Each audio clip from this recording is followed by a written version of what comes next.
5.1 का question number दूसरा है ये भी एमपी बोर्ड के लिए मोस्ट एमपी क्वेश्चन है। ठीक है, अपन यहाँ जिसको करते हैं, सवाल है अपना a बराबर 10 और d बराबर 10। क्या सवाल दे रखा है? दी हुई एपी के प्रथम 4 पद लिखिए जब प्रथम पद a और सारांतर d निम्नलिखित हैं। है ना, प्रथम पद क्या a और सारांतर d क्या है? निम्नलिखित है ना। तो देखो यहाँ 4 पद कैसे निकालेंगे, तो इसी से लिख देते हैं ना कि ब्लैक से लिखें। चलो ब्लैक से लिख लो। तो a का वैल्यू क्या बनेगा?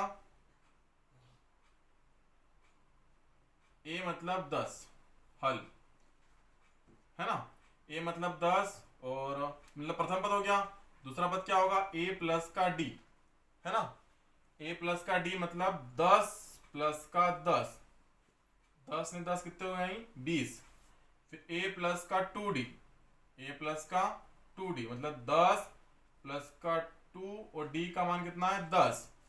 तो 10 और 10 दूनी 20, तो कितने हो जाएगा ये? 30, है ना। ऐसे ही a प्लस का 3d, तो a मतलब कौन? 10 प्लस 3 और यहाँ कितना आ जाएगा? 10, d का मान है ना 10, तो 10 और 10 क्या?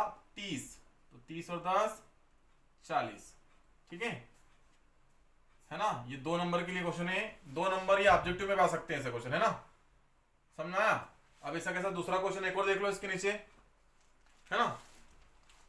इसके नीचे दूसरा क्वेश्चन देख लो। देखो दूसरा क्वेश्चन क्या है, इससे लिख देते हैं ना क्वेश्चन। चलो इससे लिख दे, अलग से लिखिए आप। दूसरा क्वेश्चन है a बराबर माइनस का 2, d बराबर 0। ठीक है, ये दूसरा क्वेश्चन है ना। तो इसको लिखते हैं अपन। तो a का मान क्या होगा? या माइनस का 2 मतलब हल। तो a बराबर माइनस का 2 और d का मान मतलब दूसरा पद, ये पहला पद हो गया। दूसरा पद क्या बनेगा? a प्लस का d, तो माइनस का 2 और d का मान क्या? 0, तो माइनस का 2 ही बनेगा। 0 जोड़ के क्या कर लेंगे, है ना। 0 तो जुड़ता ही नहीं, जोड़ोगे भी तो वही बनेगा। फिर a प्लस का 2d बराबर, तो माइनस का 2 प्लस 2 और d का मान कितना है? 0। तो देखो माइनस का 2 और 2 का गुणा 0 में करें क्या हो जाएगा? 0। ठीक है, तो क्या बचेगा? माइनस का 2 ही बचेगा, है ना। अब इसको आगे देख लेना। इधर देखो आगे देखना। तो a प्लस का 3d, है ना।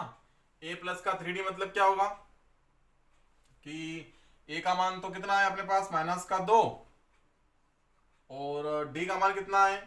हाँ 3, और d का मान कितना है? 0, है ना। तो यहां रखेंगे, क्या हो जाएगा मान? ये मान हो जाएगा माइनस का 2 और प्लस 3 का गुणा 0 में करेंगे तो 0, तो कितना हो जाएगा? माइनस का 3 हो जाएगा। दिख रहा है? ठीक है, ऐसे कैसे अपन क्वेश्चन कौन सा कर सकते हैं? तीसरा क्वेश्चन, क्वेश्चन नंबर तीसरा, है ना। तीसरा क्वेश्चन क्या है? तीसरा क्वेश्चन है इसमें, इससे लिख देते हैं ना क्वेश्चन। तीसरा क्वेश्चन है इसमें क्या है? तीसरे क्वेश्चन में a का मान 4 है और d का मान 3 है। a का मान कितना है? 4 है और d का मान कितना है? माइनस का 3 है। वही 4 पद निकालने। कितने पद निकालने? 4 पद निकालने। तो कैसे करेंगे? पहला पद कैसे निकालते हैं? a मतलब 4, फिर a प्लस का d मतलब 4 और प्लस, और ये मान का है? d का माइनस का है ना, प्लस माइनस माइनस मतलब कितना बचेगा यहाँ? 1। फिर a प्लस का 2d, तो ये मतलब 4, फिर ये प्लस, फिर ये 2 और d का मान कितना? माइनस का 3, है ना। तो कितना हो जाएगा ये? 4 प्लस और माइनस क्या होता है? माइनस, तो 3 दूना 6, तो कितना बचा? माइनस का 2, है ना। ऐसे ही a प्लस का 3d, है ना। a प्लस का 3d मतलब क्या हो जाएगा? a प्लस का 3d मतलब आप बोलो मेरे को समझ लो, मैं आप बोलो मन में तो मैं समझ जाऊंगा। हाँ बोल रहे। a प्लस का 3d मतलब क्या हो जाएगा? a प्लस का 3d मतलब a का मान 4 और ये प्लस और ये 3, d का मान कितना? d का मान है माइनस का 3, है ना। तो वही 4 3 9 प्लस माइनस माइनस, तो यह कितना बचेगा? माइनस का 5, क्योंकि बड़ी संख्या माइनस की है।